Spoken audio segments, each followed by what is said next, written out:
महास्मर्दिनी और मां दुर्गा को कहानी। महिषासुर एक असुर था। महिषासुर के पिता रंभ असुरों का राजा था, जो एक बार जल में रहने वाले एक भैंस से प्रेम कर बैठा और इन्हीं के योग से महिषासुर का आगमन हुआ।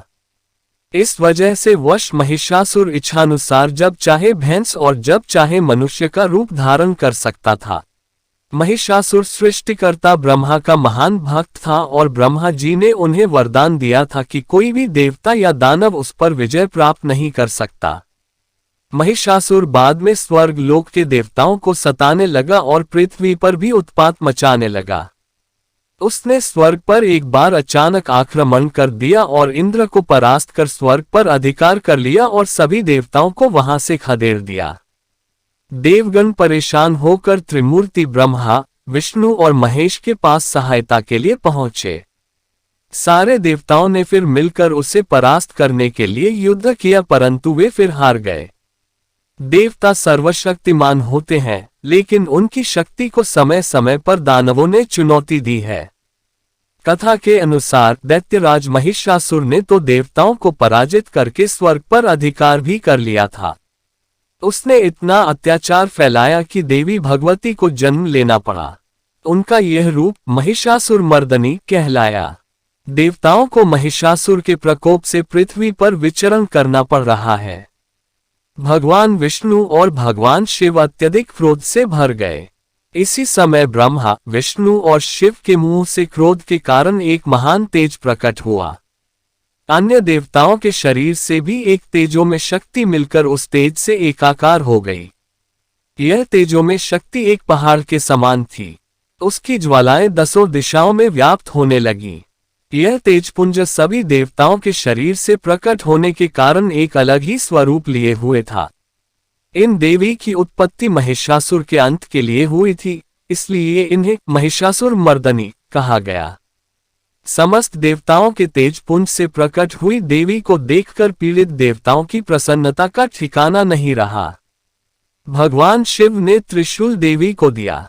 भगवान विष्णु ने भी चक्र देवी को प्रदान किया। इसी प्रकार सभी देवी देवताओं ने अनेक प्रकार के अस्त्र शस्त्र देवी के हाथों में सजा दिए।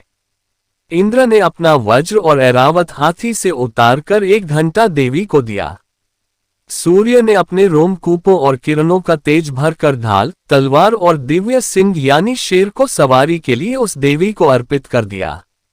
विश्वकर्मा ने कई अभेद्य कवच और अस्त्र देकर महिषासुर मर्दनी को सभी प्रकार के बड़े छोटे अस्त्रों से शोभित किया। थोड़ी देर बाद महिषासुर ने देखा कि एक विशालकाय रूपवान स्त्री अनेक भुजाओं वाली और अस्त्र शस्त्र से सज्जित होकर शेर पर बैठकर अट्टहास कर रही है। महिषासुर की सेना का सेनापति आगे बढ़कर देवी के साथ युद्ध करने लगा। उदग्र नामक महादैत्य भी 60,000 राक्षसों को लेकर इस युद्ध में कूद पड़ा। महानु नामक दैत्य 1 करोड़ सैनिकों के साथ, अशीलोमा दैत्य 5 करोड़ और वास्कल नामक राक्षस 60 लाख सैनिकों के साथ युद्ध में कूद पड़े। सारे देवता इस महायुद्ध को बड़े कौतूहल से देख रहे थे। दानवों के सभी अचूक अस्त्र शस्त्र देवी के सामने बौने साबित हो रहे थे, लेकिन देवी भगवती अपने शस्त्रों से राक्षसों की सेना को बींधने बनाने लगी। इस महासंग्राम में महिषासुर का वध तो हो ही गया, साथ में शुंभ निशुंभ आदि अनेक अन्य दैत्य भी मारे गए।